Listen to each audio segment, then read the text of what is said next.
स्वागत है आप सभी का निशान पब्लिकेशन के इस प्रोग्राम में विमर्श श्रृंखला के तहत जो एक सीरीज चला रहा है संवैधानिक मूल्यों पर जागरूकता के संबंध। तो इस पर आज टॉपिक रखा गया छात्र राजनीति के संवैधानिक मूल्यों के संदर्भ में छात्र राजनीति की महत्ता और संवैधानिक मूल्यों के परिप्रेक्ष्य में इसकी महत्ता। जैसा कि आप सभी लोग जानते हैं कि छात्र राजनीति और युवाओं का देश निर्माण में राष्ट्र निर्माण में कितना अहम योगदान है। आजादी के पहले से लेकर अब तक कई आंदोलनों में छात्रों की और युवाओं की महत्वपूर्ण भूमिका रही है। जैसा कि आप लोग जानते हैं कि 1900 जेपी आंदोलन जिसकी बाद में इमरजेंसी के रूप में परिणति हुई, उसमें भी छात्रों और युवाओं ने बहुत बड़ी भूमिका निभाई थी। बिहार से जो आंदोलन शुरू हुआ था, बाद में पूरे देश में उसकी तपिश महसूस की गई और उसकी वजह से जो देश में राजनीतिक परिवर्तन हुए और बाद के भारत की राजनीति में उसका जो परिणाम रहा, उसके भी मूल में छात्र राजनीति और युवाओं का जो जोश था, जो युवाओं का आक्रोश था, वही मुख्य कारण माना जा सकता है। मैं बात कर रहा था छात्र राजनीति के संबंध में कि किस तरह से देश निर्माण में और राष्ट्र की परिस्थितियों को बदलने में छात्रों की और छात्र आंदोलन की और युवाओं की भूमिका रही है। तो जिस हिसाब से राजनीतिक परिवर्तन चल रहा है और युवाओं की मानसिकता को बदलने का प्रयास किया जा रहा है, 2014 के बाद से परिस्थितियां और भी गंभीर होती जा रही हैं और आजकल के जो राजनीतिक परिदृश्य में आप लोग देख सकते हैं, जो वर्तमान युवा पीढ़ी है उसको इस हिसाब से पालन पोषण ही उसका किया जा रहा है कि आगे आने वाले समय में जो वो लोग जान ही नहीं पाएंगे कि असलियत क्या थी, और इस समय वो लोग जो प्रोपेगेंडा के तहत उनकी शिक्षा नीति जो चेंज की गई है, असलियत से उनको कोसों दूर किया जा रहा है और आगे आने वाले भविष्य में जो युवा तैयार होंगे उसमें उनकी भूमिका भी नहीं, वो जान भी नहीं पाएंगे किस एजेंडे के तहत उनको जो शिक्षा दी गई है उसके पीछे की असलियत क्या है। तो वर्तमान समय में जो छात्र राजनीति, उसकी जिम्मेदारी इन सब परिप्रेक्ष्य में और भी महत्वपूर्ण हो जाती है कि किस तरीके से जो प्रोपेगेंडा चलाया जा रहा है लोकतंत्र के विरुद्ध और वर्तमान लोकमत को चेंज करने के संबंध में, तो किस तरीके से छात्रों को जागरूक किया जाए और उनके जो देश हित में है और जो असलियत से उनको दूर ले जाकर एक प्रोपेगेंडा के तहत उनका जो निर्माण किया जा रहा है, उनके मत को कैप्चर किया जा रहा है, उससे किस तरीके से वो बच सकते हैं और अपनी भूमिका निभा सकते हैं राष्ट्र निर्माण में। इसी संबंध में आज हमारे साथ बात करने के लिए मौजूद हैं तो लखनऊ विश्वविद्यालय के छात्र नेता सम्राट विद्रोही जी। तो आपका तारुफ कुछ इस तरीके से है, आपने लखनऊ विश्वविद्यालय से अपने ग्रेजुएशन की पढ़ाई की है, वहाँ की छात्र राजनीति में आपकी एक महत्वपूर्ण भूमिका रही है। कई वर्षों तक आपने छात्रों के विभिन्न मुद्दों पर वहाँ संघर्ष किया, अभी भी आप वहाँ के छात्रों को परामर्श देते रहते हैं। छात्र राजनीति में ऑल इंडिया स्टूडेंट एसोसिएशन के साथ जुड़कर आपने एक लंबे समय तक काम किया है और ऑल इंडिया स्टूडेंट एसोसिएशन के साथ ही आपका एक अपनी भी व्यक्तिगत पहचान है। छात्र राजनीति के अलावा आप विभिन्न मुद्दों पर समसामयिक विषयों पर लगातार लेखन करते रहते हैं। निशान सहित विभिन्न समाचार पत्रों में आपके कॉलम निरंतर प्रकाशित होते रहते हैं। इसके अलावा आपकी एक तारीफ ये भी है कि आप डॉक्यूमेंट्री फिल्म निर्माता भी हैं। आपने विभिन्न मुद्दों पर डॉक्यूमेंट्रीज भी बनाई हैं और इसके अलावा आप घुमक्कड़ी के भी शौकीन हैं। सामाजिक विषयों को लेकर आप घुमक्कड़ी करते रहते हैं। घुमक्कड़ी के साथ आप विभिन्न क्षेत्रों में घुमक्कड़ी करते हैं और वहाँ की परेशानियों को लेकर घुमक्कड़ी के साथ साथ आप वहाँ की सामाजिक परिस्थितियों समस्याओं को मुखरता से उठाते हैं अपने लेखों के माध्यम से और डॉक्यूमेंट्रीज के माध्यम से। तो मैं सम्राट भाई से आग्रह करूंगा कि आप अपने विचारों से हम सबको रूबरू कराएं और अपन विवाद शुरू करें। सम्राट भाई। अल्मास भाई ने बहुत लंबा चौड़ा परिचय दे दिया मेरा। पहले तो मैं सभी श्रोताओं और जितने भी आयोजक मंडल हैं उनको मैं धन्यवाद देना चाहूँगा कि उन्होंने मुझे सुनने के लिए मुझे आमंत्रित किया। परसों अल्मास भाई का फ़ोन आया रात को कि वो संवैधानिक मूल्यों को लेके कुछ बात करना चाहते हैं, तो मैं मना नहीं कर पाया। मुझे लगा कि आज के युवाओं में इस तरह की बातचीत का होना बहुत लाज़मी है और बहुत ज़रूरी भी है। तो हालाँकि परसों ही पहले से कुछ तय नहीं था। परसों रात को अल्मास भाई का फ़ोन आया और फिर मैंने कहा कि ठीक है, हम लोग इस पे बात करते हैं। तो सबसे पहले तो कि आज के दौर में जिस तरह की पत्रकारिता हम देख पा रहे हैं, जिस निम्नतर स्तर पर पत्रकारिता हो रही है, उस दौर में निशान पब्लिकेशन को देखकर एक जो सुखद एहसास होता है, उसके लिए मैं तहे दिल से शुक्रगुज़ार हूँ कि निशान पब्लिकेशन इतने बुरे दौर में भी एक सच्चाई की मशाल लिए हुए खड़ा हुआ है। और सच में ये हमारे लिए बहुत खुशी की बात है कि निशान पब्लिकेशन सच के साथ आज भी खड़ा हुआ है, पहले भी खड़ा था। और ये निशान पब्लिकेशन कोई नया नहीं है, ये बहुत पुरानी पत्रिका रही है, अल्मास भाई के पिताजी थे तब से ये शायद चल रहा है। तो ये हमारे लिए बड़ी खुशी की बात है कि पत्रकारिता के जो वास्तविक मूल्य हैं वो आज भी जिंदा हैं। और इसी कड़ी में अलमास भाई ने जो एक श्रृंखला चलाई है विमर्श की, उसमें मुझे आज आमंत्रित किया गया। उसके मुझे बहुत ही तहे दिल से मैं शुक्रगुजार हूँ कि आज मुझे यहाँ बोलने का मौका दिया गया। तो आज का जो टॉपिक दिया गया था कि संवैधानिक मूल्यों के परिप्रेक्ष्य में छात्र राजनीति के महत्व, ये आज का एक ज्वलंत मुद्दा है जिस पे बात करना बहुत जरूरी। आप देखिए कि दुनिया में जितने भी बड़े परिवर्तन हुए हैं उसमें युवाओं की कितनी बड़ी भूमिका रही। युवा जो है वही आज की दुनिया की असली ताकत। लेकिन अगर हम आज भारत के परिप्रेक्ष्य में देखें या भारतीय राजनीति के दृष्टिकोण से देखें तो एक छात्र राजनीति को जिस तरीके से बायकॉट किया जा रहा है, जिस तरीके से हाशिए पर ढकेला जा रहा है, ये बहुत ही दुर्भाग्यपूर्ण है। और मुझे लगता है कि इस मसले पर एक बार पुनर्विचार करने की जरूरत है, हमें फिर से सोचने की जरूरत है। तो जैसा कि आज इस मसले पे हम कुछ लोग बैठे हैं, आपस में बात कर रहे हैं, तो लगता है कि हाँ, मुद्दा सही डायरेक्शन में जाना चाहिए और जा भी रहा है, क्योंकि आज हम यहाँ इस टॉपिक पे हम लोग सारे लोग एक विमर्श के लिए इकट्ठा हुए।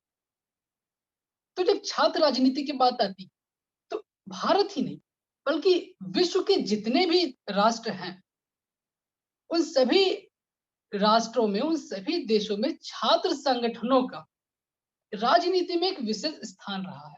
और इतिहास गवा रहा है, भारत के अगर देखें हम तो इतिहास गवा रहा है कि आजादी से पहले और आजादी के बाद भी जितने भी सामाजिक और राजनीतिक परिवर्तन हुए हैं या जितने भी आंदोलन हुए हैं उसमें छात्रों की और युवाओं की एक बहुत महत्वपूर्ण भूमिका रही है। आज के जो छात्र हैं, ये इनका जो प्रोटेस्ट करने का एक तरीका है, जैसे ये विरोध प्रदर्शन होता है इनका, या जन जागरूकता अभियान चलाते हैं, हस्ताक्षर अभियान चलाते हैं, या शांतिपूर्ण तरीके से मार्च पास्ट करते हैं, कैंपेनिंग करते हैं, ये इतने सशक्त माध्यम में आज के दौर में हो चुका है कि आज की जो मेन स्ट्रीम मीडिया है, जो मेन स्ट्रीम राजनीति है, ये छात्र आंदोलनों को या छात्र शक्तियों को एक प्रेशर ग्रुप के रूप में देख रही है। तो ये अपने आप में एक बहुत बड़ी बात है कि छात्र शक्ति को या छात्र आंदोलन को प्रेशर ग्रुप के रूप में देखा जाना, ये सच में ये बड़ी बात है। और इसी से अंदाजा लग जाता है कि छात्र की शक्ति इस राष्ट्र के लिए कितनी महत्वपूर्ण है। जब संवैधानिक मूल्यों की बात आती है तो हम देखते हैं कि equality, justice, advancement of human rights और ह्यूमन डिग्निटी, इन सारे मसलों पे सबसे ज्यादा आवाज उठाई है तो वो युवा है। उसका एक सबसे बड़ा जो वजह ये है कि जो विश्वविद्यालय कैंपस होते हैं उनको राजनीति का शुरुआती अखाड़ा कहा जाता है, क्योंकि ये वही जगह है जहाँ पे राजनीति के ककाहरा सीखे जाते हैं।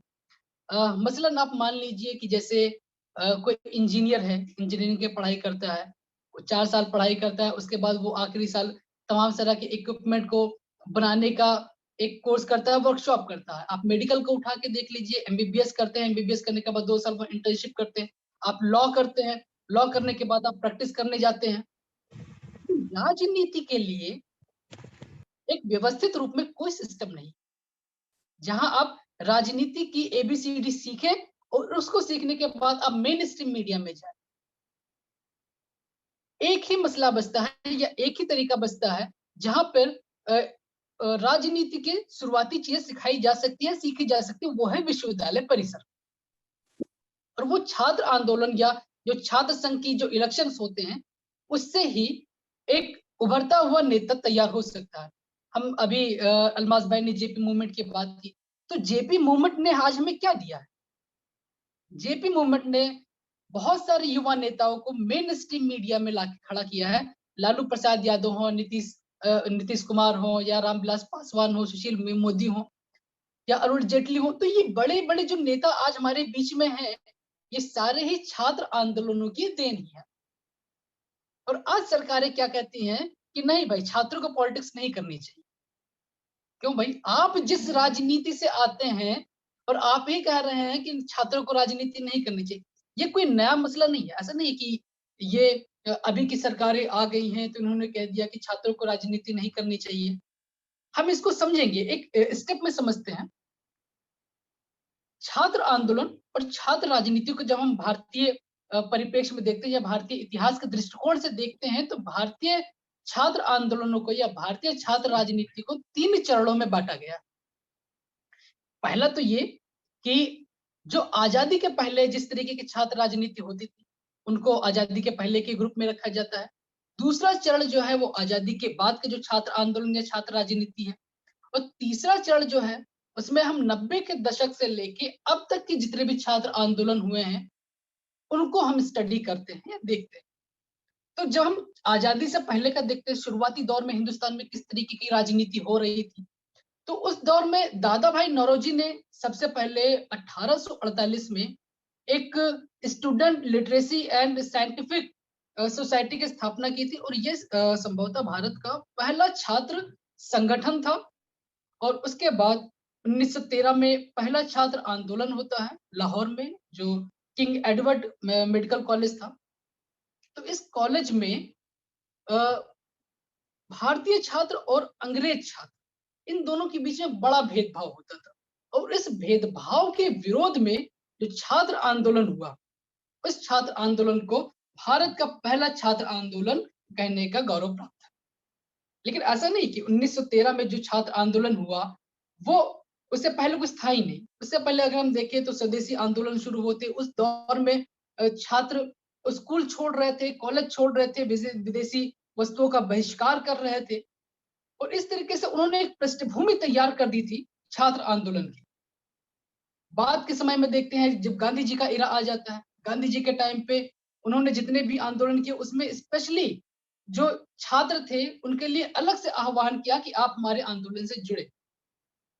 और इस दौर में अगर सबसे महत्वपूर्ण किसी शख्स की बात की जाए तो वो भगत सिंह थे, जिन्होंने छात्रों को लेकर और युवाओं को लेकर एक बहुत बड़ा उन्होंने मैसेज सर्कुलेट किया था। उनके 2 आर्टिकल बड़े फेमस है जो उन्होंने छात्रों के लिए दिए थे। एक तो विद्यार्थी और राजनीति, ये उनका बहुत महत्वपूर्ण लेख है जो जुलाई 1928 में प्रकाशित हुआ था कीर्ति में। उसमें भगत सिंह लिखते हैं कि हम मानते हैं कि विद्यार्थियों का मुख्य काम पढ़ाई करना है और उन्हें अपना पूरा ध्यान इसमें लगा देना चाहिए। लेकिन क्या देश की परिस्थितियों और ज्ञान और उसके उपाय सोचने की योग्यता पैदा करना इस शिक्षा के अंतर्गत नहीं आता है? अगर नहीं आता है तो हम उस शिक्षा को निकम्मी समझते हैं और सिर्फ कलरकी करने के लिए समझते हैं, जो सिर्फ कलरकी करने के लिए हासिल की जाए। ये इनका एक पहला महत्वपूर्ण लेख था जो विद्यार्थियों के लिए उन्होंने सर्कुलेट किया था। और दूसरा जो था वो उन्होंने जेल से लिखा था, विद्यार्थियों के नाम पत्र शीर्षक से। भगत सिंह और बटुकेश्वर दत्त ने 1928 में लाहौर जेल से उन्होंने एक पत्र लिखा था, और ये पत्र लिखा गया था अ, पंजाब छात्र संघ के दूसरे अधिवेशन, जहां तक मैं, सुधांशु जी बताएंगे सही बोल रहा हूँ, पंजाब छात्र संघ के लाहौर के दूसरे अधिवेशन में उन्होंने ये पत्र लिखा था। और उस अधिवेशन के सभापति नेताजी सुभाष चंद्र बोस थे। और उस अधिवेशन में जो पत्र लिखा गया था भगत सिंह और बटुकेश्वर दत्त की तरफ से, वो उस अधिवेशन में पढ़ा गया, और 2 दिन के बाद वही पत्र ट्रिब्यून में प्रकाशित हुआ था। उसका मैं थोड़ा सा कुछ झलकियां मैं आपको बताना चाहूंगा जो उन्होंने भगत सिंह ने लिखे थे। उन्होंने कहा था कि इस समय हम नौजवानों से यह नहीं कह सकते कि वो बम और पिस्तौल उठा ले।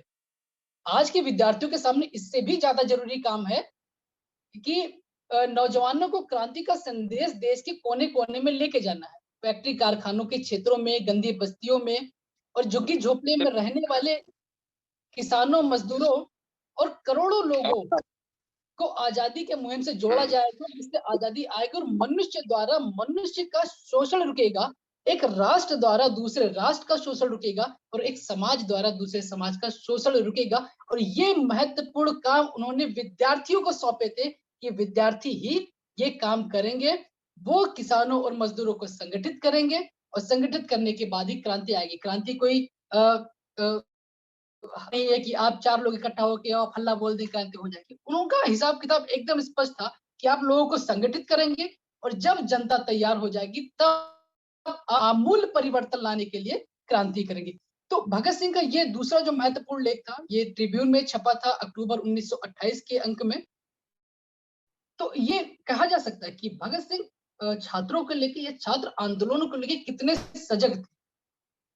और मजे की बात यह है कि इसी दौर में जब छात्र और युवा देश की आजादी के लिए स्कूल और कॉलेज छोड़ रहे थे और अपना सारा कैरियर दांव पे लगा रहे थे, उसी दौर में कुछ सांप्रदायिक ताकतें छात्रों को मोबिलाइज कर रही थी, उनको लामबंद कर रही थी, जिसमें आरएसएस की एक शाखा थी, जिसमें हिंदू छात्र संघ नाम का उन्होंने एक अलग स्टूडेंट विंग बनाया था 1936 में। और इसके साथ ही 1937 में मुस्लिमों का भी एक अलग संगठन बना था, मुस्लिम छात्र संगठन का, उसका नाम था all India Muslim federation, all India Muslim student federation करके एक संगठन था, जो 1937 में इसकी स्थापना की गई थी। ये दोनों ही संगठन हिंदू और मुस्लिम का ध्रुवीकरण करने में लगे हुए थे, जबकि इनका आजादी से कोई लेना देना नहीं। तो तात्पर्य यह है कि छात्र शक्ति महत्वपूर्ण तो है, इसमें कोई शक नहीं है, लेकिन उनको सही डायरेक्शन की जरूरत है। अगर उनको सही डायरेक्शन नहीं मिलता है तो वही जो एक विकास कर सकती थी वो विनाश कर सकती है। जैसा कि हम आज के दौर में देख भी रहे हैं कि बहुत सारे छात्र संगठन हैं जो देश के विकास के लिए काम कर रहे हैं, न्याय के लिए काम कर रहे हैं, ह्यूमन डिग्निटी के लिए काम कर रहे हैं, ह्यूमन राइट्स के लिए काम कर रहे हैं। लेकिन उसी दौर में कुछ ऐसे भी छात्र संगठन हैं जो इसके विपरीत काम कर रहे हैं। तो छात्रों को एक सही डायरेक्शन की जरूरत है, और वो डायरेक्शन अगर उनको मिल जाए तो राष्ट्र का निर्माण एक बहुत ही खूबसूरत तरीके से हो सकता है। हम बात कर रहे थे आजादी के स्टेप के बारे में। तो आजादी के पहले की जितना कुछ था, भगत सिंह थे, गांधी जी थे, दादा भाई नौरोजी थे, इन सारे के बारे में हमने चर्चा की। अब हम आते हैं कि आजादी के बाद के हालात क्या।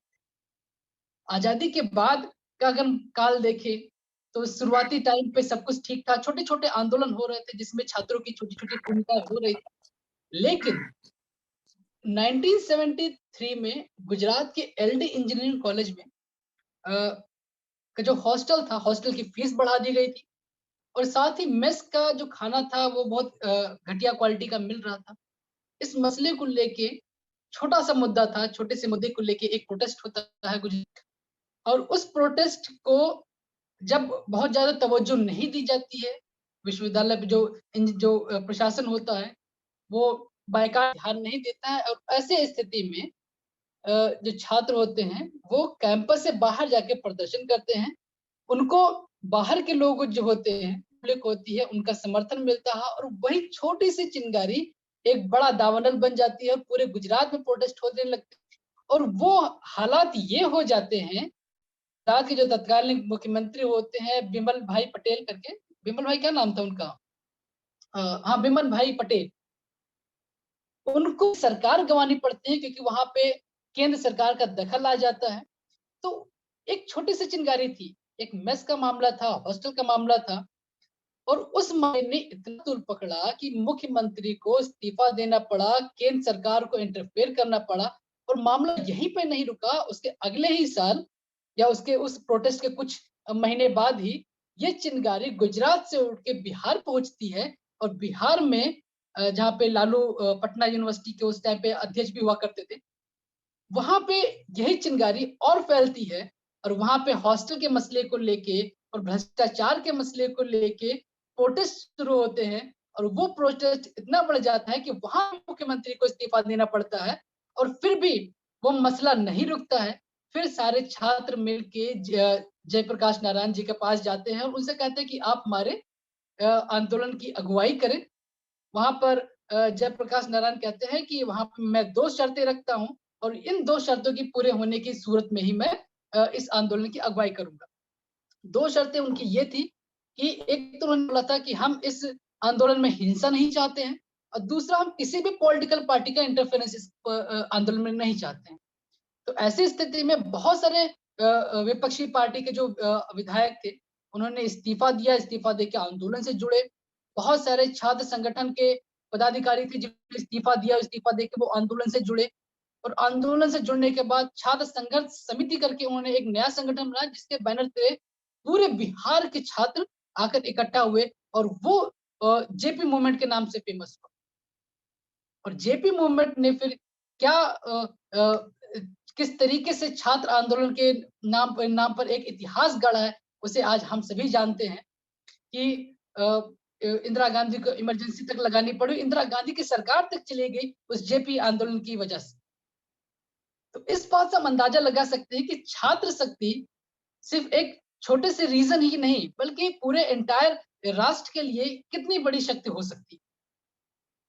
और जब हम 90 के दशक में बात आते हैं तो मंडल आयोग की जो विरोध हुए थे वो भी बहुत सुनियोजित तरीके से हुए थे। और उसके बाद में जब आज के कंटेम्प्रेरी टाइम पे देखते हैं तो 1911 से लेके और जब आपका लोकपाल बिल आया था, निर्भया कांड हुआ और उसके बाद जेएनयू का मसला हुआ, फिर किसान आंदोलन हुआ, इन सारे आंदोलनों में छात्रों की कितनी बड़ी भूमिका रही ये हम सब ने सोशल मीडिया के थ्रू या मेन स्ट्रीम मीडिया के थ्रू देखा ही। सोशल मीडिया पे युवाओं की कितनी बड़ी भागीदारी थी, इस भागीदारी को एनालाइज करके दिल्ली में केजरीवाल राज्य सरकार में आ जाते हैं तो वही केंद्र में भाजपा भाजपा सरकार बना लेती। ये सारे सोशल मीडिया के थ्रू, सोशल मीडिया पे सबसे ज्यादा अगर किसी की सक्रियता रही है तो वो युवाओं की रही। और लोकपाल बिल के दौरान हमने जो लोकपाल आंदोलन हुआ उसके दौरान हमने नहीं पूरे देश ने देखा कि सोशल मीडिया के थ्रू कितना बड़ा जन आंदोलन खड़ा हो सकता है। और उसी का फायदा लेते हुए फिर केजरीवाल सरकार ने अपनी दिल्ली में अपनी सरकार बना ली और फिर उसी से सीखते हुए फिर केंद्र में हम देखते हैं कि मोदी जी ने अपनी सरकार बना ली। तो ये जो सोशल मीडिया का एक जो इन्फ्लुएंस रहा है लोगों पे, युवाओं पे, उसका बहुत बड़ा फायदा लिया गया है पॉलिटिकल पार्टियों की तरफ से। तो मुझे लगता है कि जो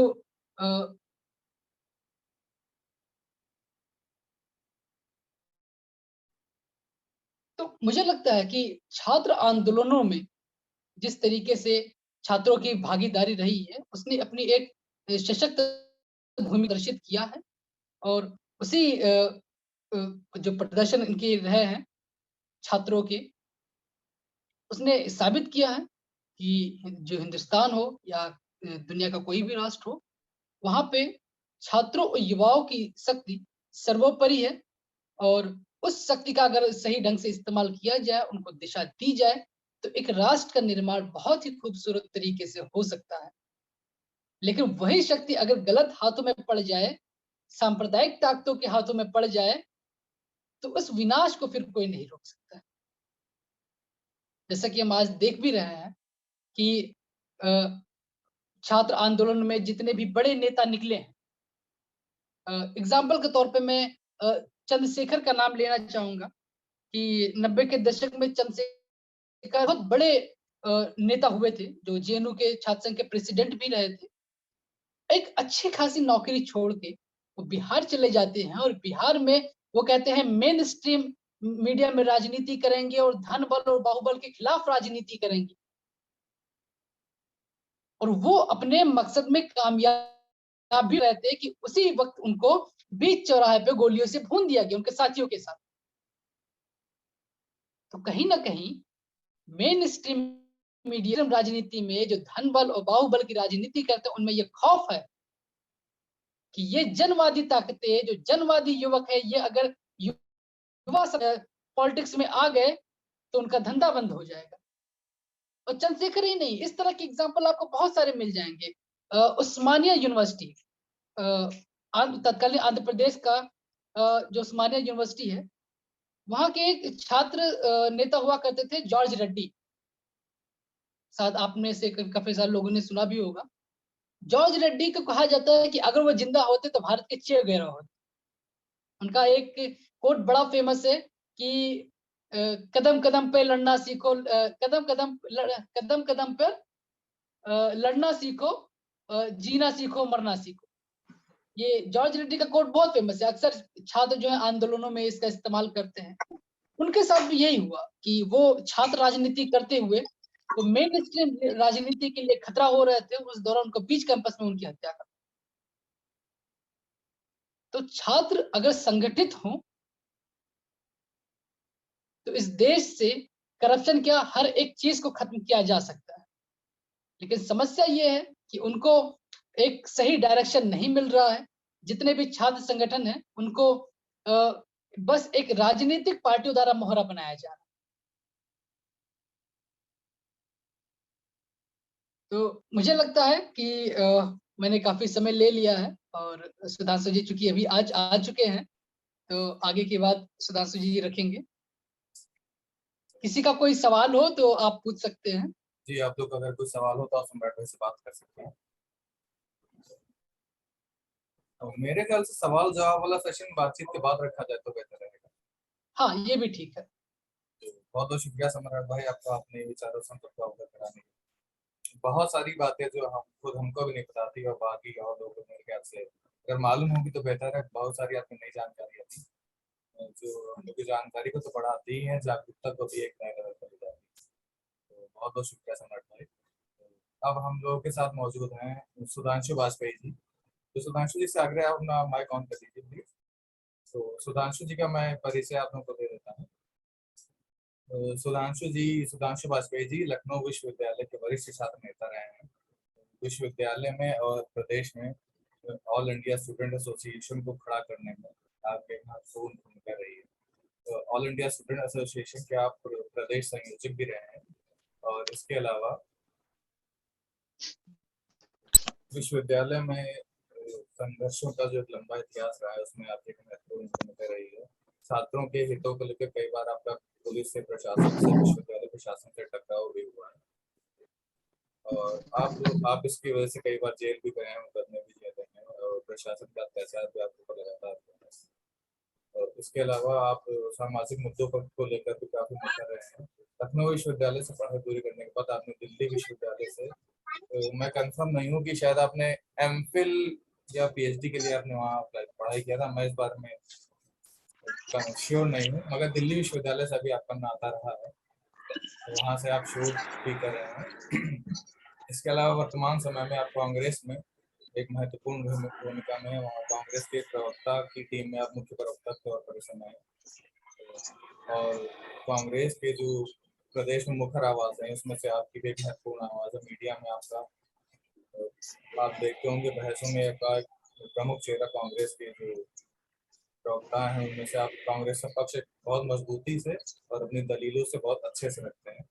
तो मेरे ख्याल से अगर कोई और बात रहेगी सुधांशु भाई तो मैं माजरत चाहूंगा, आप बता दीजिए। आप अपनी बात शुरू करिए सुधांशु। लगभग तो सब बता ही दिया है और सबसे पहले तो मैं सम्राट को अप्रिशिएट करूंगा कि इतने दिनों बाद मुझे सुन के सच में बहुत अच्छा लगा और मुझे लगता है कि मतलब छात्र आंदोलन के बारे में अब वो इस ऊंचाई तक ले गया है, उस बारे में बहुत हम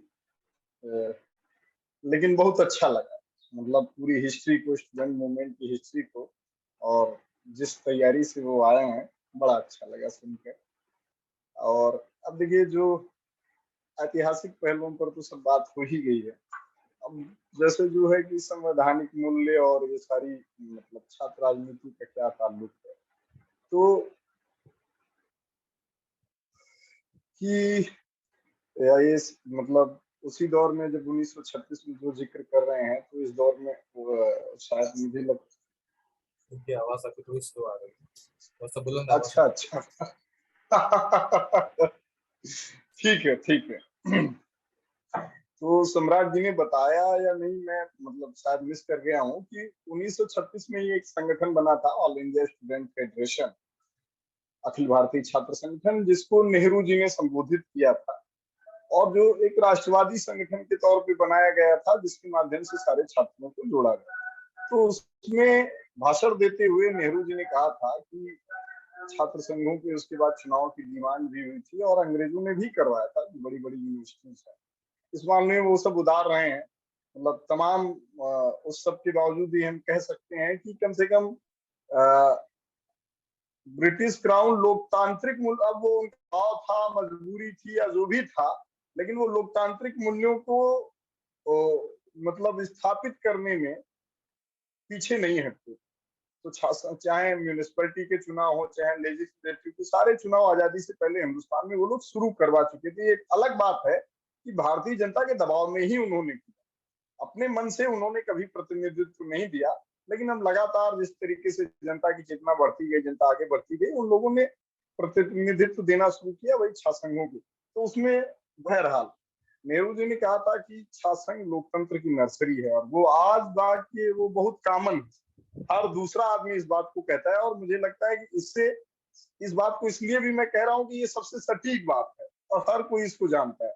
तो लोकतंत्र की नर्सरी इस तरीके से है कि लोकतंत्र की जो प्रैक्टिसेस होती हैं, उन प्रैक्टिसेस को हम उसके थ्रू जानते हैं, उसके थ्रू समझते हैं, और लोकतंत्र के प्रति हमारा एक लगाव भी शुरू होता है कि नहीं, इस लोकतांत्रिक प्रक्रिया में हमारी आस्था होनी चाहिए, ये इस तरह से होना चाहिए।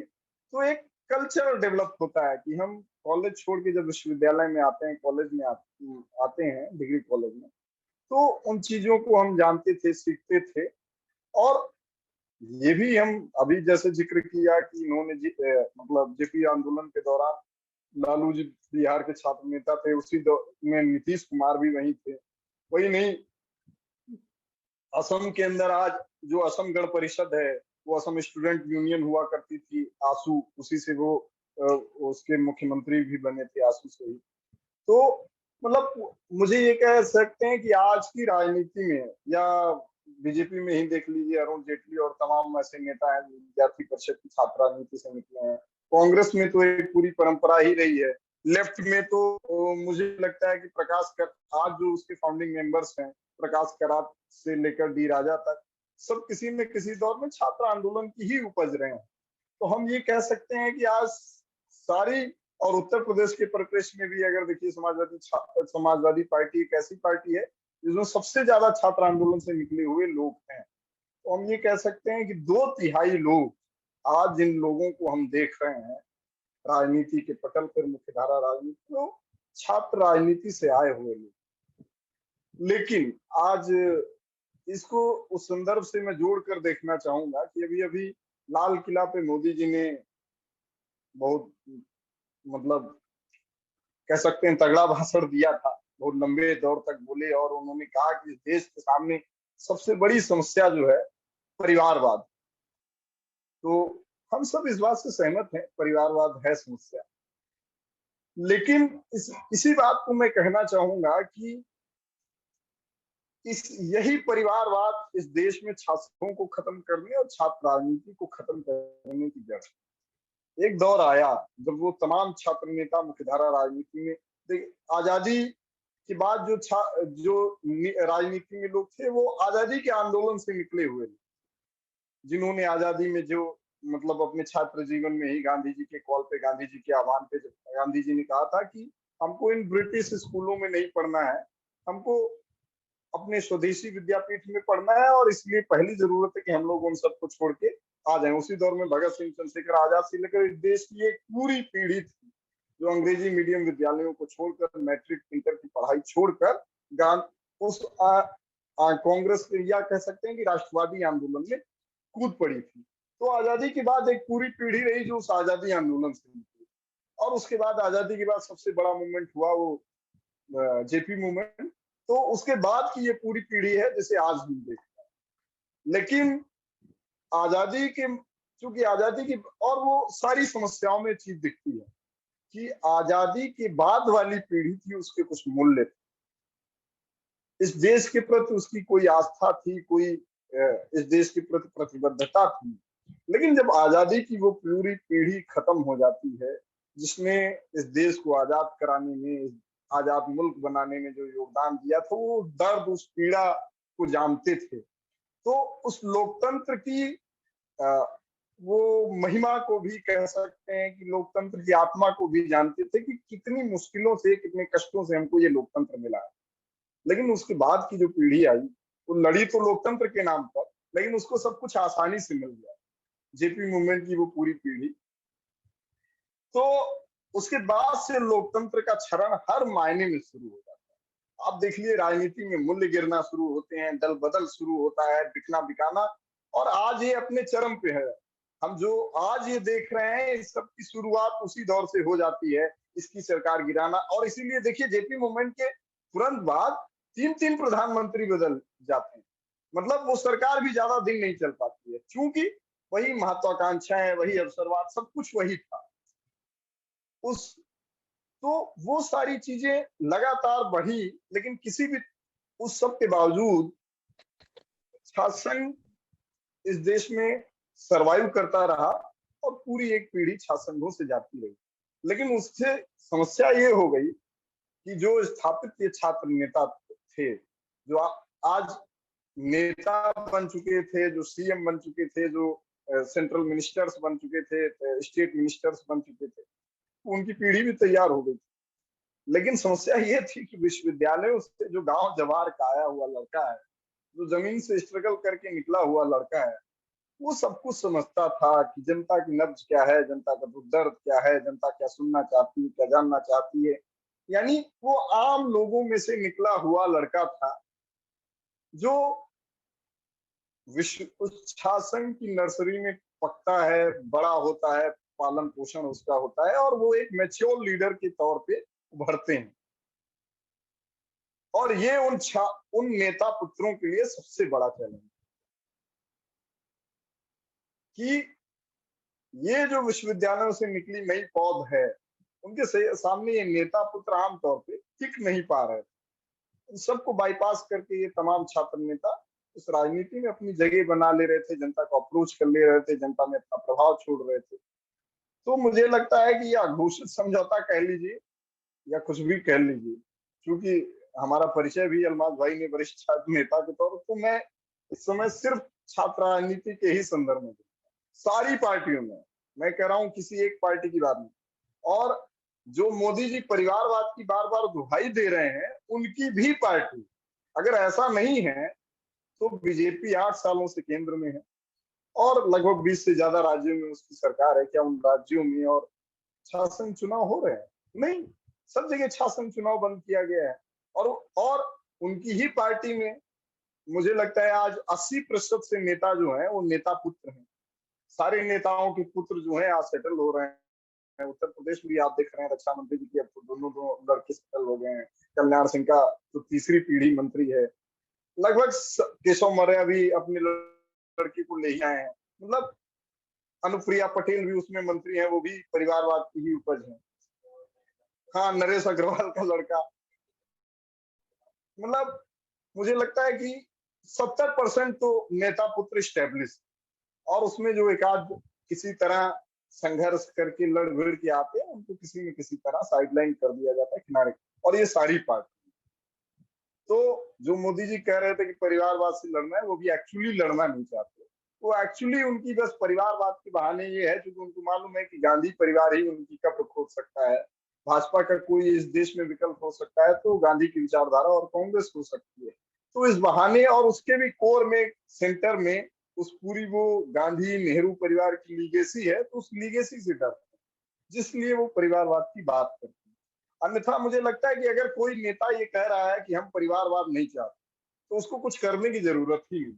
इस पूरे देश में छात्र इस देश के नौजवानों में, गांव गिराव गली कूचे से निकले उन नौजवानों की बाहों में इतनी ताकत है कि वो इस लोकतंत्र को चैलेंज करके इस विधानसभाओं में और संसद के अंदर अपनी जगह ले, उनको कोई रोक नहीं सकता। लेकिन वो प्लेटफॉर्म ही खत्म कर दिया गया, वो अवसर ही खत्म कर दिया गया कि, और जो जैसे, और उसके लिए ऐसे ही नहीं किया, उसके लिए बाकायदा जेपी मूवमेंट के दौर में छात्र संघों को, छात्र नेताओं को बहुत बड़ी डिग्निटी मिली, बड़े सम्मान की नजर से पूरा समाज दिखता था कि नहीं, छात्र नेता है तो बड़े सम्मान की बात थी। जो छात्र नेता होते थे पूरे महानगर, पूरे शहरों के वो राजकुमार की तरह होते, उसको सब बड़ा स्वागत करते थे, उनके बयानों की भी बहुत बड़ी मर्यादा होती। लेकिन 90 का दौर जो आता है, तो एक तो ये परिवार सबसे बड़ी समस्या, एक दूसरी भी समस्या है। 90 के दौर में जब प्राइवेटाइजेशन की पॉलिसी शुरू हुई, तब भी यही समस्या आई कि पूरे देश के छात्र संघों ने विश्वविद्यालयों के निजीकरण का विरोध किया।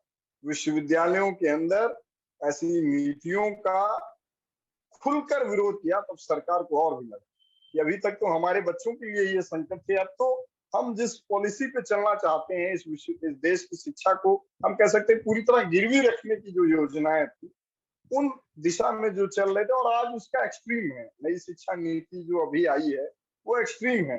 उसमें विश्वविद्यालयों को फुली ऑटोनॉमस कर दिया जाएगा, विश्वविद्यालयों के लिए सरकार कोई फंड मुहैया नहीं करवाएगी, विश्वविद्यालय अपने तरीके से मतलब अपने आप अपनी आमदनी, तो फिर आमदनी का जरिया क्या है? आमदनी का जरिया यही है कि छात्रों की जेब काटी जाएगी, छात्रों की महंगी फीसें ला दी जाएंगी, और उस प्रक्रिया में भाई ये विश्वविद्यालय क्यों बनाए?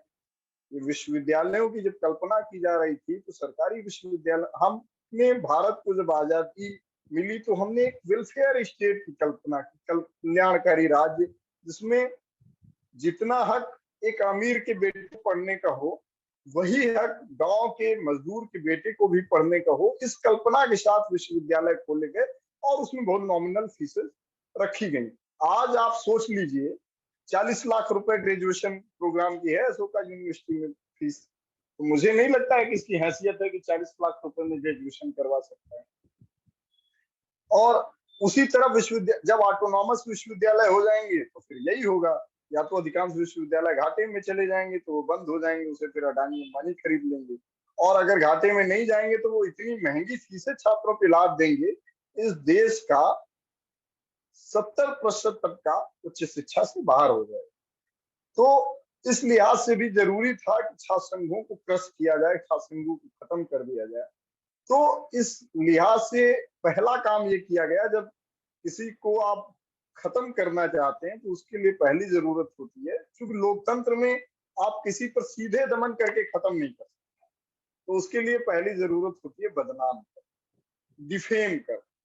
तो डिफेम करने की पॉलिटिक्स शुरू हुई कि छात्र राजनीति में अराजकता है, गुंडागर्दी है, मनी मसल का पावर दिखाया जाता है, लाखों रुपए पैसे खर्च कर दिए जाते हैं, शराब बांटी जाती है। जीयू में तो आज तक देखते हैं हम कि सिनेमा के टिकट्स और पार्टी वगैरह के पूरे पासेज अलाउ किए जाते हैं कि नाइट पार्टी होगी। तो है ये सब चीजें हम मानते हैं, लेकिन ये सब चीजें आई कैसे आई? सवाल तो यहाँ था। वो आई वहां से, छात्र संघों की राजनीति का पतन भी उसी तरह हुआ जैसे जैसे राजनीति का पतन। राजनीति में जिस दौर में बाहुबलियों को जगह दी जा रही थी, तो नौजवानों ने देखा, अरे भाई फलाने बाहुबली, ढिमाके बाहुबली अगर विधायक सांसद बन सकते हैं तो ये रास्ता तो सबसे अच्छा है। तो वो भी वही, उनके पास तो महंगी महंगी बंदूकें नहीं थी, महंगी लाइसेंस नहीं थे, तो उन्होंने अवैध हथियार लाने शुरू कर दिए। गांव के लड़के थे, गांव गिराव से कट्टा खरीद के ले आके अपना दिखाते थे। तो हम ये कह सकते हैं कि उन्होंने उसी को देखकर गुंडागर्दी आई, और वही पैसे का भी। ये पैसे का फ्लो आया कैसे? पैसे का फ्लो तो पार्टियों से आया ना। मुझे नहीं लगता कोई आम छात्रों जो पढ़ रहा है उसके पास तो लाखों में पैसा आ ही नहीं सकता ना। तो उसके दो ही तरीके थे, या तो पहले शुरू ये हुआ कि पार्टियों ने अपने प्रत्याशियों को पैसा देना, फंड करवाना शुरू किया। दूसरा तरीका ये था कि नेताओं के जो पुत्र आए वो बहुत बड़ी पूंजी लेके आते थे, और अभी अभी राजस्थान शासन चुनाव में हमने इस बात को देखा है कि नेताओं के जो पुत्र लड़ रहे हैं वो महंगी महंगी गाड़ियों से आ रहे हैं, करोड़ों रुपए खर्च कर रहे हैं उनके सामने, और उसके बावजूद भी हार जा रहे हैं, उसके बावजूद भी हार जा रहे हैं। अधिकांश जगह ये होता है। तो पैसे का कल्चर लाया गया, गुंडागर्दी लाई गई इन्हीं पार्टियों के द्वारा। इन्हीं के वो प्यादे होते थे जो गुंडागर्दी करते थे, इन्हीं के वो प्यादे होते थे जो पैसा लाखों लाख रुपए खर्च करते थे। तो राजनीति की गिरावट, छात्र राजनीति में दिखी। राजनीति के बारे में तो ये नहीं कहा जाता है कि भाई देखो अगर मतलब कोई राजनीति आज बीजेपी के पास सबसे ज्यादा अपराधी सांसद हैं, दागी सांसद हैं, संसद की रिपोर्ट बताती है। तो उस पर तो कभी चर्चा नहीं होती कि इन दागी सांसद जो हैं उनको बैन कर दिया जाना चाहिए, उनकी सदस्यता निरस्त हो जानी चाहिए। बल्कि पार्टियां तो पूरे मतलब इस ऐसे लोगों को तो ट्रम्प कार्ड मानती हैं। जो अपराधी है वो निश्चित तौर पे जीत के आएगा, तो उसका तो टिकट कटता ही नहीं। आम मतलब काम करने वाले नेता का, संगठन में काम करने वाले का चाहे टिकट कट ही जाए, लेकिन अपराधी को, और अगर गलती से किसी ने बहुत आदर्शवाद में, जैसे अभी पिछले चुनाव में देखा होगा कि विपक्ष के नेता ने आदर्शवाद में कुछ अपराधियों पर टिकट काट दिया, सत्ताधारी पार्टियों ने ले लिया। क्योंकि अपराधी माफिया तो जीतने की गारंटी है, लेकिन वहां ये बहस नहीं होती है कि संसद और विधायक से ऐसे अपराधियों को, गुंडा माफियाओं को बाहर कर दिया जाना चाहिए, उनकी सदस्यता निरस्त कर दी जानी चाहिए। पैसे का भी वही खेल है। आज विधायक मतलब हम ये कह सकते हैं चुनावों की ये स्थिति हो गई है कि अगर कोई आम आदमी ये चाहे कि हम चुनाव लड़ेंगे तो वो नहीं लड़ सकता। इतना धनबल बाहुबल का खेल बढ़ा दिया गया। और वहां भी यही है कि अगर कोई किसी भी तरह आम गरीब आदमी निकल के वहां तक आए तो उसको धनबल बाहुबल से किसी तरह इस खेल से बाहर कर दिया। तो छासंघों के लिए पूरा माहौल बनाया गया। उस दौर में कहा गया डर्टी पॉलिटिक्स, तो एक जुमला निकला आई हेट पॉलिटिक्स। यानी उस दौर में खुद को एलिट और अच्छा दिखाने का सबसे बड़ा जुमला था कि, और हम लोगों ने उस विश्वविद्यालय में इस बात का सामना किया है। एक वर्ग ऐसा था जो खुद को ये दिखाता था आई हेट पॉलिटिक्स, और आज उसकी असलियत क्या है? वही आज सबसे ज्यादा आई लव पॉलिटिक्स वाला बन गया। वो एलिट तबका जो ये उस नैरेटिव के थ्रू कह रहा था कि मतलब छात्र राजनीति गंदी है और ये इसमें हम नहीं पढ़ना चाहते, आज वो सारे गंदे काम कर रहा है। आज वो अपनी पार्टी को डिफेंड करने के लिए किसी भी हद तक चला जा सकता है। आप देखे होंगे अभी की घटना है कि किस तरह गुजरात के अंदर सामूहिक बलात्कार के अपराधियों को छोड़ दिया जाता है। बाकायदा राज्य सरकार गवर्नर की सिफारिश पे छोड़ती है, लेकिन कोई वही लोग डिफेंड कर रहे हैं जो कल तक आई हेट पॉलिटिक्स कर रहे थे। वही लोग विधायकों की खरीद फरोख्त को महाराष्ट्र में किस तरीके से सरकार गिराई जाती है उसे मास्टर स्ट्रोक बताते। तो हम ये कह सकते हैं चूंकि समाज नैरेटिव से चलता है, तो ऊपर से वो नैरेटिव बिल्डअप किया गया कि नहीं छात्र राजनीति गंदी है, छात्र राजनीति में अराजकता होती है, गुंडागर्दी होती है, इसलिए छात्र राजनीति खत्म की जानी चाहिए। तो 90 से ये पूरा माहौल बनाते बनाते, लेकिन फिर भी छात्र संघों ने लड़ाई लड़ी पूरे देश के अंदर। छात्र संघ बार बार ये चीजें होती रही कि छात्र संघ हर जगह तमाम जगह बंद होते रहे, चलते रहे, छात्र संघों में लड़ाई लड़ी। लेकिन 2006 में ऐसा मौका आया कि छात्र राजनीति को ऐतिहासिक रूप से हमेशा के लिए दफन कर दिया। दफन मैं इसलिए कह रहा हूँ कि आज भी छात्र संघ चुनाव हो रहे हैं पूरे, मतलब तमाम जगहों पे हो रहे हैं, डीयू में हो रहे हैं, जेएनयू में हो रहे हैं, एएमयू में हो रहे हैं, और राजस्थान में भी हुए, बिहार में फिलहाल बंद है। मतलब तमाम जगहों पे छात्र संघ हो रहे हैं। लेकिन 2006 में जो सुप्रीम कोर्ट में एक लिंगो कमेटी बनाई, जो जज पूर्व जज थे लिंगो जी, उनकी अध्यक्षता में एक कमेटी बनती है और वो कमेटी अपनी सिफारिशें लाती है कि इन सिफारिशों के तहत हम छात्र राजनीति में अराजकता, गुंडागर्दी, दंगल, बाहुबल इन चीजों को खत्म कर सकते हैं।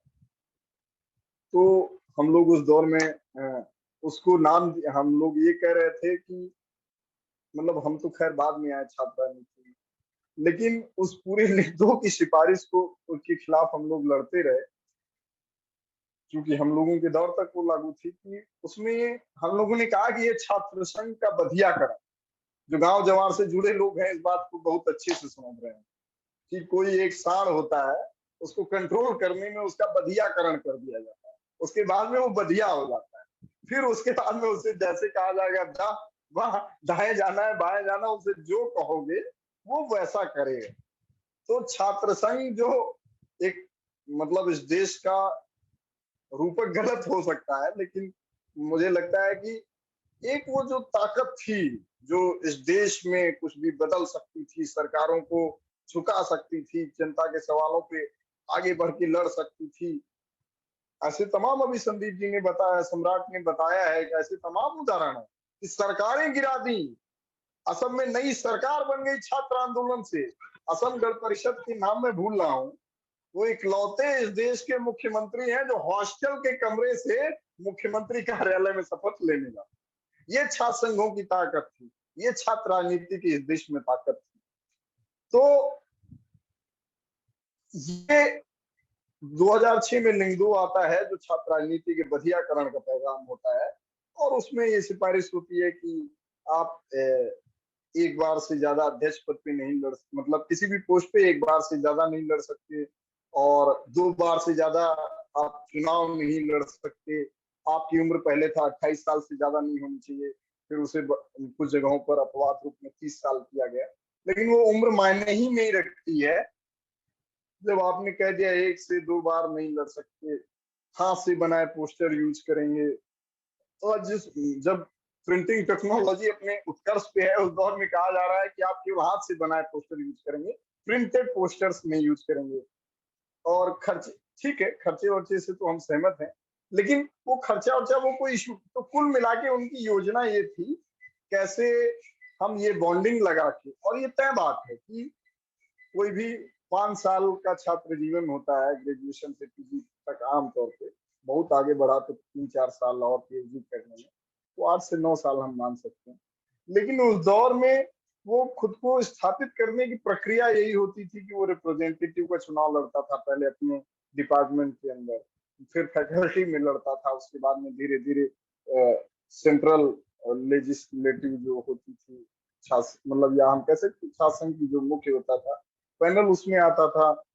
उसमें भी सेक्रेटरी या दूल्हा या इन सब पोस्ट से शुरू करते हुए ये माना जाता था कि कोई भी सीधे अध्यक्ष पद पे बहुत कम ही लड़ता था, उसको पहले ही स्टेट से आना होता था, सीखना होता था राजनीति के पूर्व, अपने सीनियर्स के साथ जानना समझना होता था। तो एक पूरी प्रक्रिया होती थी जिसके तहत ये हम कह सकते हैं कि छात्र राजनीति नेता बनने की एक प्रक्रिया होती, समाज के प्रति उसकी क्या जवाबदेही होगी, वो सब समाज से कैसे घुलना है, मिलना है, सीखना है, वो सारी उसकी ट्रेनिंग उस पूरे उसमें। जब 2 साल का कैपिंग कर दिए, जब 2 बार से ज्यादा आप चुनाव नहीं लड़ सकते, एक पोस्ट में 1 बार लड़ सकते हैं, तो हुआ ये कि आज आमतौर पर हम देख रहे हैं कि विश्वविद्यालयों में उसकी फिर जवाबदेही भी नहीं रह जाएगी ना। अगर जैसे विधायक से ये विधायकी में ये लागू कर दिया जाए, सांसदी में ये लागू कर दिया, तो सिर्फ आपको 1 बार बने, दोबारा चुनाव नहीं लेगा, तो उसको क्या जरूरत है भाई, 5 साल मौज करेगा, उसके बाद में बाय बाय टाटा कर लेगा। यही छात्र राजनीति में हुआ कि छात्रों के प्रति कोई जवाबदेही नहीं, तो छात्र आंदोलन खत्म हो गए, छात्रों के मुद्दों पर बात होना खत्म हो गई। ये हम कह सकते हैं कि जो अगर आज छात्र हो भी रहे हैं तो वो केवल दिखावा मात्र है, वो केवल एक ये है कि एक टैग लग जाए कि ये फलनवा अध्यक्ष हो गए, फलनवा उपाध्यक्ष हो गए, टैगिंग का एक सिस्टम बस रह गया है, क्योंकि उसकी कोई जवाबदेही नहीं है।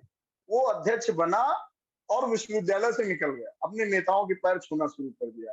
जो नेता विश्वविद्यालय में छात्रों से मिलता जुलता था, उनकी समस्याओं पे लड़ता था, ये अच्छा हॉस्टल में पानी नहीं है, ठीक है हम आ रहे हैं, अच्छा मेस में खाना गड़बड़ है, ठीक है हम आ रहे हैं, अच्छा आपकी क्लास नहीं चल रही है, ठीक है हम बात करते हैं, अच्छा आपका मार्कशीट में कुछ गड़बड़ी आ गया। यानी वो 3 साल 4 साल लगातार छात्रों की बातों, क्योंकि उसकी जवाबदेही होती थी कि भैया इस बार जीत गए तो अगली बार भी आपको अगर लड़ना है तो छात्रों के मुद्दों पे लड़ना पड़ेगा, और छात्रों के बड़े मुद्दों पर भी। सरकार ने स्कॉलरशिप रोक दी, या विश्वविद्यालय में निजीकरण लाना चाहती है, विश्वविद्यालयों की फीसें बढ़ रही। आज सबसे कॉमन बात ये थी कि हम कह रहे हैं कि छात्र संघ पूरे देश में चाहे जितने अराजक थे,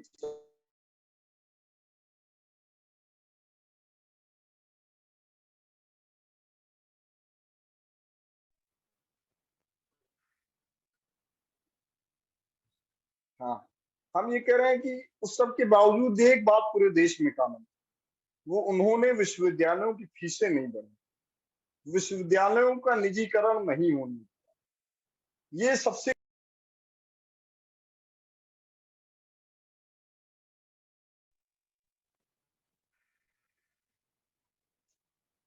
आवाज आ रही है? हेलो, हाँ ठीक, हाँ, तो छात्र संघों ने ये हर हालत में बनाए रखा। लेकिन लिंग 2 आने के बाद ये हुआ कि अब केवल वो छात्र राजनीति टैगिंग का सिस्टम रह गया कि अब छात्र नेता की कोई जवाबदेही नहीं। आमतौर पे सारी जगह मैं डीयू में भी यही देखता हूँ कि वो अध्यक्ष का चुनाव जीतता है, उसके बाद में बस उसके पास एक टैग हो जाता है, वो बड़ी गाड़ी लाके फिर अपने नेताओं के चरण चापन करने लगता है। तो बस वो किसी तरह कोई पोस्ट दिला दिए ताकि उन्हें कोई जगह बन जाए। यानी उसकी जवाबदेही न विश्वविद्यालय के प्रति है, न शिक्षा के प्रति है, न छात्रों के प्रति। तो इस तरह से इन लिंगदोह कमेटी ने इस देश में छात्र राजनीति की कब्र खो दी। और वो जब एक ही उसके अंदर कोई गुण भी नहीं है, उसने राजनीति में कुछ सीख भी नहीं पाया, हम ये कह सकते हैं एमेच्योर एक लीडर के तौर पे वो जाता है जिसके पास सिर्फ और सिर्फ यही ऑप्शन है कि वो नेताओं के पैर छुए और जो नेता पुत्र हैं उनके बगल में खड़े होके जिंदाबाद का नारा। उसके अलावा उसके पास कोई ऑप्शन नहीं है, क्योंकि उसे स्थापित होने का, जनता की राजनीति का, जनता से संवाद करने की कोई कला सीखने का मौका ही नहीं दिया लिंगदोह कमेटी ने। इस तरह से पूरे देश की छात्र राजनीति को 2006 में खत्म कर दिया और उसका प्रतिफल हम आज देख रहे हैं। आज का युवा क्या कर रहा है? नेता पुत्रों की जय जयकार कर रहा है, चाहे जहां भी हो। कि नेता का बेटा है वो पैदा बाद में होता है, युवा हृदय सम्राट पहले ही हो जाता है। उसके पैदा ही होते तमाम लोग होर्डिंग लगाना शुरू कर देते हैं। वो राजनीति में हो ना हो, हम तो देखें कि कुछ लोग इतने दूरदर्शी होते हैं कि वो राजनीति में नहीं भी है और उसके बावजूद उसकी होर्डिंग लगाना शुरू कर देते हैं। फलाने भैया के बर्थडे पे बहुत बहुत बधाई, ये है तो वो है। वो इसलिए कि उनको ये मालूम है कि नेताजी का लड़का है, तो इससे अच्छा तो व्यवसाय कोई है नहीं, इसको कंफर्म कल राजनीति में आना है। तो अभी से भैया के बर्थडे पार्टी में जय जयकार लगाना शुरू करेंगे तो भैया कल राजनीति में आएंगे तो हमारी बहुत सही है। तो कुल मिला के इस देश के नौजवानों को इस देश की राजनीति ने अपने पुत्रों के कदमों में गिरवी रख दिया, यही कुल कथा है। और इस तरह से इस देश में छात्र राजनीति का, छात्रों का पूरी तरह से पतन हो गया और विश्वविद्यालयों को निजीकृत करने का। आज विश्वविद्यालय में किसी मुद्दे पे कोई लड़ाई नहीं होती है, कोई सवाल ही नहीं उठता है। कुछ अगर मुट्ठी भर लड़के आते भी हैं तो उनके अंदर ना वो साहस है, न उनका मार्गदर्शन करने वाले लोग हैं कि वो किसी मुद्दे पर लड़ सकें। आज पूरे देश में हम देख रहे हैं इसी तरह सारे विश्वविद्यालयों में फीसें बहुत ज्यादा बढ़ चुकी हैं। सारे विश्वविद्यालय में अधिकांश कोर्स सेल्फ फाइनेंस कर दिए गए हैं। सारे विश्वविद्यालयों में परमानेंट शिक्षकों की भर्ती बंद हो चुकी है, कॉन्ट्रैक्चुअल टीचर रखे जा रहे हैं। तो कुल मिला के हम ये कह सकते हैं कि और नई शिक्षा नीति 1 से 2 साल में जब भी लागू हो जाएगी, आप ये समझ लीजिए इस देश में उच्च शिक्षा को खत्म करने का पैगाम आ चुका है। तो अगले 4 से 5 सालों में वो प्रोजेक्ट पूरा हो जाएगा कि अगर आपकी जेब में पैसा है तो पढ़िए, अगर आपकी जेब में पैसा नहीं है तो घर जाइए, नमस्कार, कुछ भी करिएगा। पढ़ने की जिस वर्ण व्यवस्था से हम निकल के आए हैं, एक नई वर्ण व्यवस्था का इस तरह से जन्म होने जा रहा है। वो वर्ण नहीं, वर्ग व्यवस्था हम कहते हैं कि जिसकी मॉल कल्चर समझ लीजिए कि अगर आपके पास पैसा है तो मॉल के अंदर जाइए, शोरूम से खरीद के लाइए, शिक्षा लाइए, स्वास्थ्य लाइए, और अगर आपके पास पैसा नहीं है तो वहीं से लौट दीजिए। आप खरीद ही नहीं, मतलब ये तो दिखाया जा रहा है, आप पे पाबंदी कोई नहीं, लेकिन आपकी जेब की हैसियत ही इतनी नहीं है कि आप उसे खरीद पाएंगे। 40 लाख में आप ना ग्रेजुएशन अपने बच्चों को करवा पाएंगे, ना वो आगे बढ़ पाएगा। तो दोनों चीज, जिस हायर एजुकेशन की बदौलत प्रशासनिक और एक ग्रेड नौकरियों में इस देश के आम गरीबों के नौजवान किसी तरह पहुंच जाते हैं, लड़कर भिड़ कर वो दरवाजा खोल लेते हैं, या इस देश का एलिट रहता है, वो दरवाजे बंद कर दिए। 2 तरीके से छात्र राजनीति से इस देश की राजनीति में अपने लिए जगह बनाई। यानी एक तरफ जो विधायिका है उसमें नेता पुत्र बैठेंगे, वही सब करेंगे, आप उनके बगल में खड़े होकर जिंदाबाद मुर्दाबाद करेंगे। और दूसरा ये है कि आप अगर ये सोचते थे कि नहीं आप पढ़ लिख के आईएएस बन जाएंगे, पीसीएस बन जाएंगे, या किसी एक ग्रेड जॉब में चले जाएंगे जो इस देश को चलाने में मुख्य भूमिका, तो आपका वो सपना भी पूरा नहीं होने जा रहा है, क्योंकि फीसें जितनी महंगी हो जाएंगी। कोचिंग का तो आप देख ही चुके हैं क्या हाल है कोचिंगों में, और ठीक उसी तरह विश्वविद्यालयों का भी होने जा रहा है कि उन महंगी फीसें से आप अपने बच्चों को पढ़ा नहीं सकेंगे। फिर इस देश में यह तय हो जाएगा कि मजदूर का लड़का सिर्फ मजदूर ही बनेगा, किसान का लड़का सिर्फ किसान ही बनेगा, और डॉक्टर का लड़का डॉक्टर बनेगा, इंजीनियर का लड़का इंजीनियर बनेगा, नेता का लड़का नेता बनेगा, आईएएस का लड़का ही आईएएस बनेगा, क्योंकि वही उतनी महंगी शिक्षा दिला पाएगा, तो वही महंगी कोचिंग में दाखिला दिला पाएगा, तभी वो आगे बढ़ पाएगा। बाकी एक पूरा वर्ग है जिसे सैचुरेटेड कर दिया जाएगा, बफेट कर दिया जाएगा, उसे हम कह सकते हैं इस पूरी व्यवस्था से बेदखल कर दिया जाएगा। यही पूरी तो एक छात्र राजनीति के माध्यम से और संवैधानिक मूल्य, और जो संवैधानिक मूल्यों की बात हो रही तो वो भी यही है कि आज जब छात्र राजनीति से निकले हुए लोग होते थे तो तमाम चीजें सीखते थे, वो सारे, यानी लोकतंत्र की प्रथम पाठशाला थी, तो लोकतंत्र की वो सारी बातें हम सीखते थे कि कैसे लोकतंत्र के प्रति उसके अंदर आस्था होती थी। अब जब सब कुछ कृपा का खेल है तो सब कुछ कृपा से होगा, कोई चैलेंज नहीं है, कुछ नहीं है। तो हम ये देख रहे हैं संवैधानिक मूल्यों में गिरावट हो या इस देश की व्यवस्था को खत्म, मतलब इस देश के गरीबों का जो क्लेम है इस देश की में, उस क्लेम को खत्म करने का किस तरीके से पूरा खेल एक छोटे से शासन को खत्म करके किया गया। मेरा ये अपना मत इस पर यही है। ठीक है अलमा जी, हो गई हमारी बात। बहुत बहुत शुक्रिया सुधांशु जी।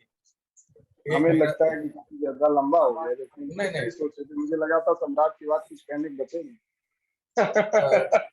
नहीं, मुद्दे तो इतने हैं कि अगर बात करने पे आ जाए तो वक्त ही कम पड़ जाएगा। तो मेरा ही छोटा सा सवाल ये था कि जो वर्तमान समय में जिस हिसाब से छात्रों का युवाओं को ब्रेन वॉश किया जा रहा है, तो उससे बचने का तरीका क्या हो सकता है? तो मतलब किस हिसाब से उनको रोका जा सकता है, या उनको कितना तो इस तरीके से सक्षम बनाया जाए कि वो ये भेद कर सके कि हमारे लिए ये सही है, ये गलत है, ये प्रोपेगेंडा है और असलियत है। इसके क्या तरीके हो सकते हैं और कैसे उनको सर्कुलेट किया जा सकता है? ये बहुत ही अच्छा सवाल है, लेकिन ये कहूंगा कि ये बहुत बड़ा भी सवाल कि ये पूरे देश का सच है, पूरे देश का सवाल है, और इस देश की व्यवस्था को यही, जब इस सवाल का जवाब जहां से इस विपक्ष ने पा लिया, इस समाज ने पा लिया, वहीं से व्यवस्था भी बदली। मेरा अपना जहां तक मानना है, मेरे अपने अपनी बस व्यक्तिगत राय, हाँ मैं अपनी बस व्यक्तिगत राय इस सब की, मैं जो सोच पाता हूँ, जो समझ पाता हूँ, देखिए दो चीजें। पहली चीज ये है कि जो मैंने अभी कहा कि विश्वविद्यालयों की, तो एक तो ये विश्वविद्यालयों से बेदखली का पूरा निजीकरण का चला, दूसरा एक काम और किया इन्हीं दौरान। वो काम ये किया गया, हम लोग तो मतलब जिस क्षेत्र से आते हैं वहां तो बाकायदा देखते हैं कि आसपास के जिलों में कैसे इंटर और डिग्री कॉलेज संचालित हैं जो बाकायदा नकल के रैकेट चलाते हैं कि आप इतना रुपया दीजिए, डिग्री लीजिए और घर जाइए। तो हमने एक वो पूरी पीढ़ी तैयार की जिसमें न कुछ पढ़ा, जिसमें ना कुछ लिखा, जो हम कह सकते हैं कि अशिक्षित तो उसे कह नहीं सकते, अज्ञान शिक्षित कह सकते, या कह सकते हैं पढ़े लिखे जाहिल। हम अपनी भाषा में कहें तो एक पढ़ा लिखा जाहिल वर्ग इस व्यवस्था ने तैयार किया है, जिसके पास डिग्री तो है, हो सकता है कि वो छल कपट से नौकरी भी पा गया हो घूस घूस देके, लेकिन वो शिक्षित नहीं है उसको इस, और तो उस पीढ़ी के सहारे आज जो पूरी व्हाट्सएप यूनिवर्सिटी जिसे हम लोग कहते हैं, जिसके थ्रू ये सारी चीजें चल रही हैं, उसके सहारे ये चीजें चलाई जा रही हैं।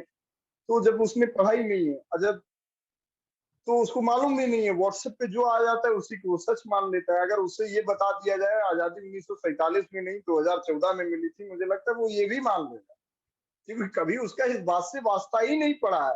हिंदुस्तान को आजादी कब मिली, हिंदुस्तान का इतिहास क्या है, भूगोल क्या है, वो कुछ जानता ही नहीं है। उसको व्हाट्सएप पे सुबह सुबह जो मैसेज आ जाता है बस वो उतना जानता है, बस उसी के आधार पे वो अपनी राय बनाता है। आप ये समझ सकते हैं कि आज गांधी के बारे में इस देश का सबसे बड़ा महानायक, और मुझे लगता है कि अगर 12वीं तक की किताब भी अगर आप एनसीईआरटी की ईमानदारी से पढ़े हैं तो गांधी के बारे में इतना तो जानते हैं कि वो आदमी कुछ भी हो, खलनायक तो नहीं। इस देश के लिए उसने जो किया, अगर 12वीं तक की किताब पढ़े, लेकिन नहीं, क्योंकि आपने वो 12वीं तक की भी किताब नहीं पढ़ी है, एनसीईआरटी कभी खोला ही नहीं, और आप उसे याद, और अगर थोड़ा और उसके बाद की भी बात करें, जैसे मान लिया कि 12वीं के बाद भी जैसे तमाम लोग कहते हैं कि इतिहास में ये नहीं बताया गया, एनसीईआरटी की किताब, अरे भाई 12वीं तक के बच्चों को जितनी समझदारी होती है उतना ही पढ़ाया जाएगा ना। 12वीं की किताब में अगर उसको 2-4 मोटी मोटी किताबें दे दी जाए इसे पढ़ो, तो मुझे लगता है वो बच्चे की क्षमता के बाहर है। सिलेबस इसी तरह से तैयार किया जाता है और आगे उसे पढ़ने की जरूरत नहीं है, क्योंकि उसका उद्देश्य दूसरा था, उसको ज्ञान। हाँ तो हाँ, बात लंबी हो जा रही है, पर मैं एक लाइन कंक्लूड करूंगा कि वो लाइन ये है कि मेरा ये मानना है, मेरी व्यक्तिगत राय जो है, कि ये पूरी पीढ़ी जो व्हाट्सएप यूनिवर्सिटी से प्रभावित है उसका हम कुछ नहीं कर सकते, उसको बहुत ज्यादा आगे पीछे थोड़ा बहुत कन्विंस कर सकते हैं हम। ये एक उदाहरण ये है कि पूरा कागज होता है तो आप उस पर लिख सकते हैं, जिस कागज पे लिखा जा चुका है उस पर अगर दोबारा आप लिखेंगे तो पढ़ने में नहीं आएगा। तो इस देश का जो पूरा कागज नई पीढ़ी है उसको संबोधित किया जाए, उस तक पहुंचा जाए, उसको असली बात बताई जाए, इस देश के इतिहास और विज्ञान भूगोल सब के बारे में बताया जाए। अगर उसे हम बचा पाए, उसे शिक्षित कर पाए, उसे ब्रेन वॉशिंग मशीन से बाहर ला पाए, तो शायद हम इस देश को बचा पाए, वरना नहीं बचा पाए। बहुत बहुत शुक्रिया सुधांशु, अपने विचारों से अवगत करने। मुझे लगता है कि स्थितियां अभी इतनी गंभीर नहीं हुई हैं, मेरे हिसाब से उनको टैकल किया जा सकता है। अभी बीमारी इतनी नहीं बढ़ी है कि उसका इलाज ना किया जा सके, अभी शुरुआती स्टेज में बीमारी है, तो अगर अभी से हम लोग उसका इलाज खोज लेंगे और उसका इलाज अच्छे से करने लगे, तो हमको लगता है आगे आने वाले समय में जो आगे आने वाली पीढ़ी है, इस जनरेशन को कोसने के बजाय कम से कम ये तो कह सकते कि हम लोगों ने प्रयास किया था, और जो बीमारी अगर जड़ से खत्म ना भी हो तो ये कहा जा सकता है कि नासूर तो नहीं बनेगी अगर अभी से प्रयास किया जाए और इसको कायदे से इम्प्लीमेंट किया जाए। मेरा अब दर्शकों से अगर कोई आप लोग बात करना चाहें, हम लोग के जो स्पीकर हैं सम्राट विद्रोही जी, सुधांशु बाजपेयी जी, आप लोग अगर अपनी बात रखना चाहें, कोई सवाल करना चाहें। सवाल पूछना चाहते हैं सुधांशु बाजपेयी जी से। गवर्नमेंट की जो नई एजुकेशन पॉलिसी है उसमें स्टूडेंट के राजनीतिक आंदोलन पे क्या असर पड़ेगा या राजनीतिक समझ पे क्या पड़ेगा, कुछ इसके बारे में बताएंगे? देखिए, नई शिक्षा नीति का मतलब छात्र राजनीति को तो सीधे इफेक्ट करने का उसका कोई मतलब ही नहीं, उसके लिए वो पहले से नहीं होती है। अभी फिलहाल ये शिक्षा नीति में कि वो शिक्षा को, जैसे वो तो कह रहे हैं कि हम इसे स्किल्ड एजुकेशन बनाएंगे, कौशल शिक्षा जिसे कह सकते हैं, कौशल विकास और सारी चीजें वो करते भी रहे। हालांकि ये अलग बात है कि विकास मिशन उन्होंने खत्म कर दिया, अभी अभी वो योजना बंद कर दी गई है। तो उनका ये है कि हम ये ह्यूमैनिटी और जो जिसे हम जिन चीजों पे अभी जिक्र कर रहे थे, आप तो पूरी राजनीति इतिहास की, यानी ह्यूमैनिटी के इतिहास है, भूगोल है, ऐसे जो सब्जेक्ट हैं हम विश्वविद्यालय में इनके बजाय स्किल्ड वाली एजुकेशन देंगे। ह्यूमैनिटीज के सब्जेक्ट को कम से कम करने, उनका बजट खत्म करने, और वो बजट तो पूरे विश्वविद्यालय का ही खत्म करने का प्रस्ताव है कि विश्वविद्यालय को ऑटोनॉमस किया जाए, वो अपने दम पर अपनी चीजें चलाएं। तो नई शिक्षा नीति का कुल मिला के हम ये कह सकते हैं कि विश्वविद्यालयों के निजीकरण का पैगाम है कि किस तरीके से विश्वविद्यालयों को उनके उस पर छोड़ देना चाहिए, और निजीकरण का मतलब आप समझते हैं कि एक बड़ी आबादी को उससे बाहर कर दिया जाए। छात्र राजनीति का उससे तो सीधा लेन देन नहीं, लेकिन अब चूंकि छात्र राजनीति बची नहीं है तो उसका कोई विरोध भी नहीं, जो थोड़ा बहुत मुट्ठी भर लोग हैं तो कर भी रहे हैं।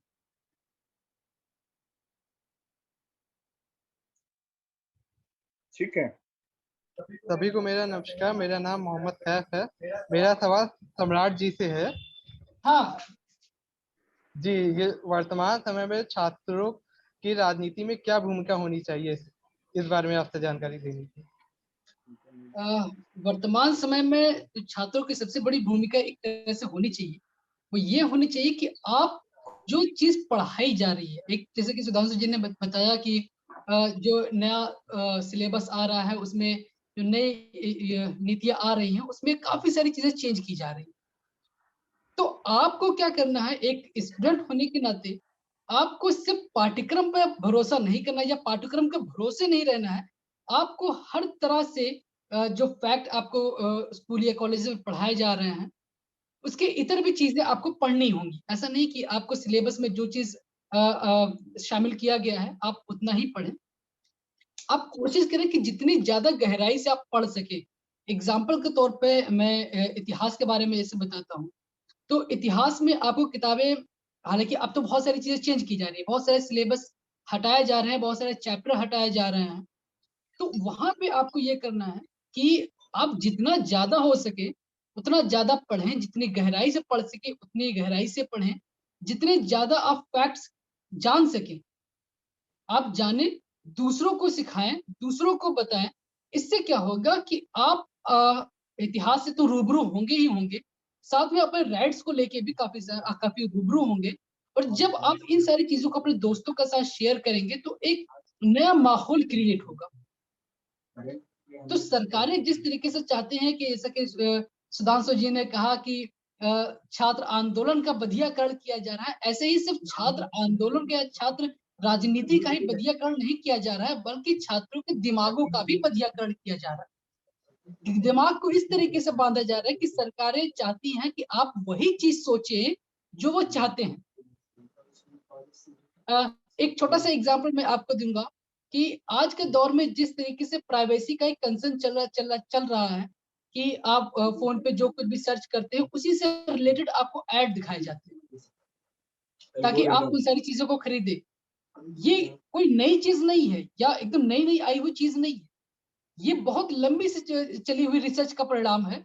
ये सरकारें भी यही करती हैं, सरकारें वही चीज आपको दिखाती हैं जो उनके काम की चीज है। और ये बच्चों की मजबूरी हो जाती है कि वो उस क्या कहते हैं, कूप मंडूक जो नहीं होता है कि एक कुआं है, कुएं के अंदर मेंढक है, मेंढक को लगता है अरे ये तो यही पूरी दुनिया है। तो जी एक तरफ जहां आपको पाठ्यक्रम पढ़ाया जा रहा है, आईटी सेल्स लगी हुई हैं, आपके चारों तरफ लोग एक्टिव हैं जो ये चाहते हैं कि आप वही सारी चीजें सीखें, वही सारी चीजें जाने जो सरकारें चाहती हैं। तो आपको इस छलावे में बिल्कुल नहीं पड़ना है, आपको हर जगह से जानकारी इकट्ठी करनी है, हर जगह से चीजें आपको जाननी है और एक पैरेलल नॉलेज का आपको सोर्स बनाना पड़ेगा, है ना। तो जब वो पैरेलल सोर्स आप बनाएंगे, लोगों से शेयर करेंगे, तो एक जो नॉलेज का जरिया है वो एक पैरेलल रूप में तैयार होगा और आप वहां से बेहतर सीख सकते हैं। और जब आप इस बेहतर सीख पाएंगे, आपको जितनी ज्यादा नॉलेज होगी उतने ज्यादा आप लड़ाई के लिए तैयार हो सके। जैसे कि आज जो संवैधानिक जो मूल्यों की बात हो रही है, तो संवैधानिक मूल्यों को समझने के लिए तो नॉलेज बहुत जरूरी है। अगर आप नॉलेज नहीं गेन कर पाएंगे तो आप संवैधानिक मूल्यों को गहराई से कैसे समझ सकते। तो एक छात्र के लिए, एक स्टूडेंट्स के लिए मैं यही सलाह दूंगा कि आप ज्यादा से ज्यादा पढ़ें, ज्यादा से ज्यादा आप अवेयर हो, खुद तो भी अवेयर हो और आप लोगों को भी अवेयर करें। क्योंकि भगत सिंह ने यही कहा था कि आप बम और पिस्तौल नहीं उठाएंगे, आप खुद भी जागरूक होंगे, आप लोगों को भी जागरूक करेंगे। और जब लोग जागरूक होंगे, उनको अपने राइट्स मालूम चलेंगे, उनको सही और गलत में फर्क मालूम चलेगा, तभी ये दुनिया बदलेगी, तभी ये दुनिया सही दिशा में जाएगी। विकास की इजाजत हो तो प्रोग्राम को इख्तिताम किया जाए। तो बहुत बहुत शुक्रिया सुधांशु जी और सम्राट जी, आप लोगों का अपना कीमती वक्त देने के।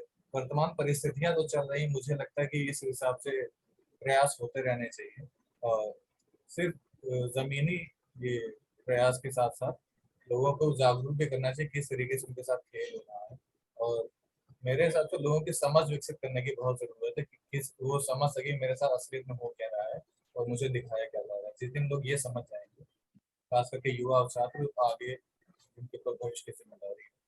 तो अपने साथ साथ वो और समाज को नई दिशा दें कि असलियत ही कुछ और है, मेरे साथ हो ये रहा है और उसका परिणाम आगे ये होगा।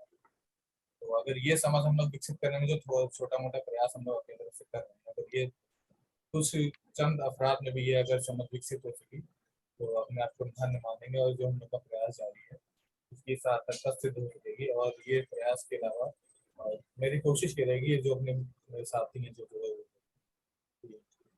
लोगों को ये समझ विकसित करने के लिए उनके इतना कैपेबल बना दिया जाए कि वो खुद जान सके मेरे साथ क्या सही है, क्या गलत है, क्या इसका परिणाम होगा। तो बहुत बहुत शुक्रिया सुधांशु बाजपेयी जी, सम्राट विद्रोह जी, आपका अपना कीमती वक्त देने के लिए। आप सबका भी बहुत जुड़ने के लिए बहुत बहुत शुक्रिया।